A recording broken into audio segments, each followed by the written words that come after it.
Welcome everybody to How Fast Will It Go, and today we're dealing with a 2001 TVR Tuscan S. Now this has 1,212 horsepower, 831 pounds-feet of torque from a 5.7 litre twin turbocharged V10 engine, and the car itself now weighs 2,311 pounds.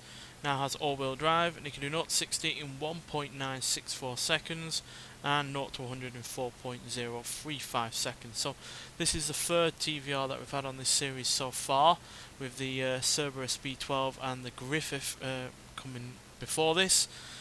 The Cerberus B12 managed 263 mile an hour and the Griffith managed 264. So I'm hoping that this can do a little bit better than those two. So let's get out there and see what it can do. Now, it's not quite as light as the Cerberus B12 was, but it is lighter than the Griffith.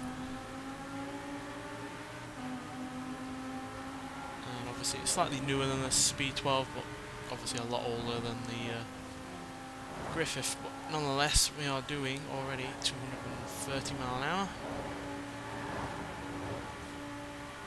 It's 245, 250.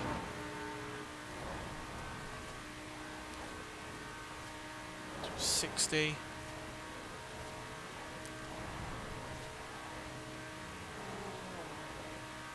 262, which means we're just behind the two of those TVRs that I mentioned. But it's still a solid start. My only worry with this is that having only a V10 engine, it doesn't have the best amount of torque that we've had on a car in this series. Well, granted, it doesn't weigh all that much, but torque is really rather essential for large parts of this motorway that we do this series on. Nonetheless, we certainly have some extra speed to get out of this car, so let's get around this roundabout and see if we can at least match those two previous TVRs. If not, try and beat them.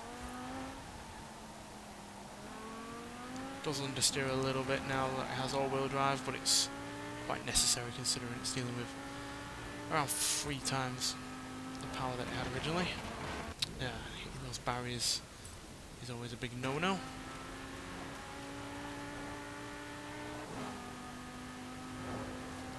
Does have pretty good acceleration once we're getting, even when we're in 6th gear at more than 200 mile an hour, but obviously we're going to keep the car in control and out of the way of traffic to take advantage of that.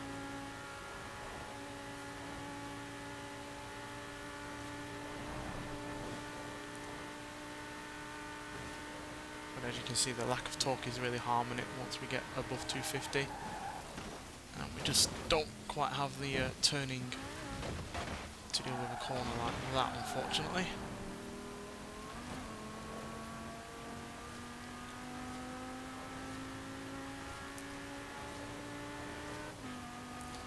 Come on, I really did have high hopes for this, to be honest.